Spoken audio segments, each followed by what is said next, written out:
इस धरती को क्या उपहार देकर जाना चाहते हैं। कोई तो समाचार ऐसा दो जो इस धरती के नाम हो। कुछ तो करके जाओ अपनी तरफ से। अपने बच्चों के लिए सब लोग जमीन मकान छोड़ के जाते हैं। बच्चों से पूछो कि माँ बाप ने क्या किया, आप एहसान जताने लग जाए तो क्या बोलेंगे? ये तो आपका फर्ज था, सब माँ बाप करते हैं, आपने भी कर दिया, तो और क्या बड़ी बात कर दी आपने? सबके माँ बाप, हम तुम्हारे घर में जन्म हमने लिया तो तुम्हारी हर चीज पर हमारा अधिकार है ना। तुमने क्या एहसान कर दिया?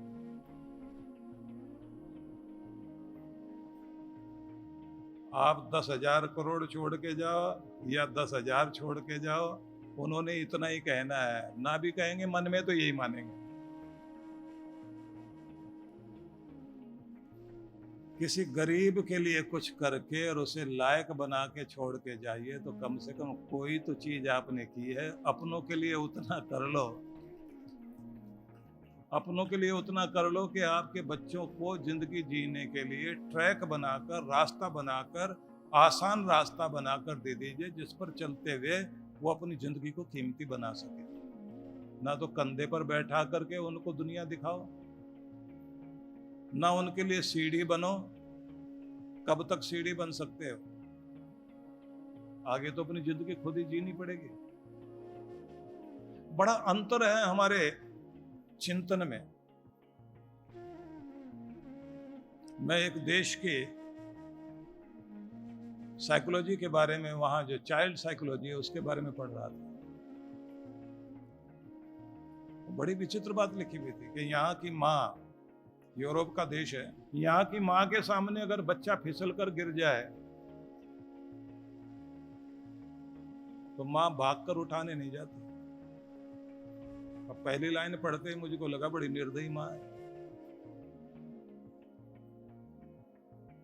तो आगे लिखा था कि क्या करती है कि माँ वहीं सामने बैठ जाएगी और दोनों हाथ फैलाएगी कि उठो मेरे बच्चे, उठ के आओ माँ के पास। माँ तुम्हें प्यार करेगी, गले लगाएगी, इधर आओ, इधर आओ, उठ के आओ, उठ के आओ, चलो माँ की तरफ आओ। अपने आप उठेगा, रोता हुआ आएगा और माँ के गले लग करके चुप होगा। उसको महसूस होगा कि माँ ठंडी छांव है, शांति देती है। माँ सिखाना चाहती है कि जिंदगी में न जाने कब कब अपनी गलती से या किसी और की गलती से गिरोगे जरूर, लेकिन उठाने वाला कोई और नहीं होगा। अपने आप उठना है और चल करके उस जगह आना है जहां तुम्हें शांति मिल सकती, प्रेम मिल सकता है। अब यहाँ की माँ दौड़ के जाएगी और उसके बाद उठाएगी, खुद ही उठाएगी और उसके बाद में जमीन पर 4 थप्पड़ मारेगी और कहेगी इसकी गलती से चींटी मर गई, चींटी मर गई, चींटी मर गई, इसकी गलती से जो है ना मेरे बच्चे को लग गई। अब बच्चे ने ये सीख लिया मेरी कोई गलती नहीं है। गड़बड़ जो चींटी करती है, धरती करती है, कोई और करता है। फिर बाद में राहु केतु बताए जाते हैं, मंगल ग्रह बताया जाता है, उनकी गलती है। आपका भाग्य आप ही लिखते हो हर रोज। और आप ये समझ लीजिए परमात्मा के नाम से बढ़कर दुनिया में कोई ताकत नहीं है। उसके नाम का सहारा लीजिए, अपने गुरु का भरोसा कीजिए, अपने कर्म का भरोसा कीजिए। कुछ उपहार देखने में छोटे होते हैं लेकिन बहुत बड़े होते हैं। अमेरिका के राष्ट्रपति भवन में एक छोटा सा पत्थर रखा हुआ है और एक आदमी ने दिया और उसकी बहुत वैल्यू मानी गई और पत्थर कुछ भी नहीं, फिर भी कीमती बहुत। अब इस सारी बात को उलटते हैं। चांद की यात्रा पर जो अंतरिक्ष यात्री गए थे उनमें एक नाम था नील आर्मस्ट्रॉन्ग। वो जब चांद से लौटा तो एक पत्थर का टुकड़ा लेकर आया और वो पत्थर का टुकड़ा जब लेकर आया तो रिचर्ड एम निक्सन, निक्सन नाम आपने सुना है, राष्ट्रपति निक्सन। निक्सन साहब के पास राष्ट्रपति से मिलने का मौका दिया गया, अमेरिका के राष्ट्रपति। तो प्रेसिडेंट निक्सन के सामने जब गया, पूरा देश अमेरिका का उसके लिए तालियां बजा रहा था। तो निक्सन ने खड़े होकर उसका स्वागत किया और उसने कहा, मैं आपके लिए उपहार लेकर आया हूं। आज अमेरिका चांद तक पहुंच गया, चांद का एक टुकड़ा लेकर आया हूं। ये पत्थर, ये चांद का टुकड़ा है, ये उपहार है, ये निशानी है वहां की जो मैं लेकर आया हूं। और वो उदाहरण बन गया इस धरती के नाम। धरती का एक मानव ऊपर गया, चांद तक पहुंचा, चांद से लेकर एक चीज लेकर आया है। हालांकि कहें तो लाया क्या, पत्थर का टुकड़ा, ये बताने के लिए कि मानवता आज चांद तक पहुंच चुकी है। वो उपहार था, उस उपहार ने कितनी बड़ी खुशी दी। मैं क्या कहना चाहता हूं, कोई ऐसा उपहार इस धरती के नाम, परिवार के नाम, मानवता के नाम, समाज के नाम जरूर दे करके जाओ, भले कितना भी छोटा हो, जिसे अदब से याद किया जा सके कि कोई आया था धरती पर, कुछ काम करके गया है, कोई जी के गया है, कुछ बड़ा करके गया है।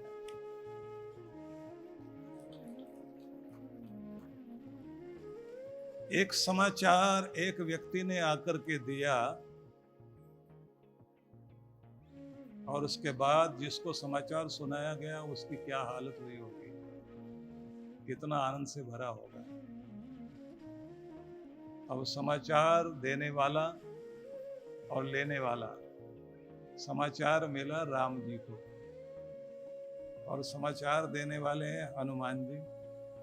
और समाचार क्या लेकर के आए हैं, श्रीलंका से लौट करके आए, माता सीता का समाचार दिया है और सारी कहानी सुना दी गई कि उनको भरोसा दिला दिया गया है। लंका की स्थिति ऐसी कर दी गई है और हमने ये कह दिया कि बहुत जल्दी हम लोग पहुंचने वाले हैं और लंका में भय है। मां सीता निर्भय होकर, निश्चिंत होकर आपके चरणों में उनका ध्यान लगा हुआ है। समाचार दिया है। अब ये एक समाचार कितना कीमती है। कोई ऐसा समाचार लाए इस दुनिया में, किसी के लिए भी, किसी की जिंदगी के लिए भी ऐसा समाचार बन जाइए कि जिस समाचार को सुनने के बाद जैसे राम जी ये कह सकते हैं कि ये तुम ही कर सकते थे हनुमान, ऐसे आपके लिए कुछ हो कि ये तो आप ही कर सकते थे, ये तो आपके द्वारा ही हो सकता था। ऐसा कुछ करने की बात सोच के देखिए कि आप जिंदगी में क्या कुछ ऐसा कर सकते हैं। एक व्यक्ति और हुए हैं, जहांगीर भाभा। भाभा इंस्टीट्यूट का नाम आपने सुना ही है, जानते ही हैं। और न्यूक्लियर एटमिक साइंस में जिस व्यक्ति ने भारत को वो उपहार दिया, एक भारत को विश्व में एक महान शक्ति होने का गौरव प्रदान कर दिया, ये उपहार जिस व्यक्ति ने दिया, जहांगीर भाभा। दुनिया में न जाने कितने लोग आएंगे जाएंगे। भारत के इतिहास में जब भी अदब से नाम लिए जाने वाले लोगों की चर्चा होगी तो जहांगीर भाभा का नाम जरूर सामने आएगा। कुछ देकर गया इस धरती को, उस व्यक्ति को याद किया जाएगा। मिसाइल मैन को, एपीजे अब्दुल कलाम साहब को, जिसने परमाणु शक्ति से संपन्न होने के लिए भारत को महान उपहार दिया, गौरव दिया। आप इस धरती को क्या दे के जाना चाहते हैं? आपके होने का मतलब क्या है? एक छोटा सा रेशम का कीड़ा भी रेशम तैयार करके दूसरों की लाज ढांपने के लिए छोड़ करके चला जाता है। तो हम भी तो कुछ ऐसी चीज जरूर करें। अपने लिए सब जीते हैं, अपनों के लिए जीते हैं, परायों को भी अपना बना करके जो जिए और उनके लिए कुछ छोड़ करके जाए, समझ लेना चाहिए उसको जीना आ गया। वो इस धरती पर आया था, कुछ बड़ी चीज देकर चला गया।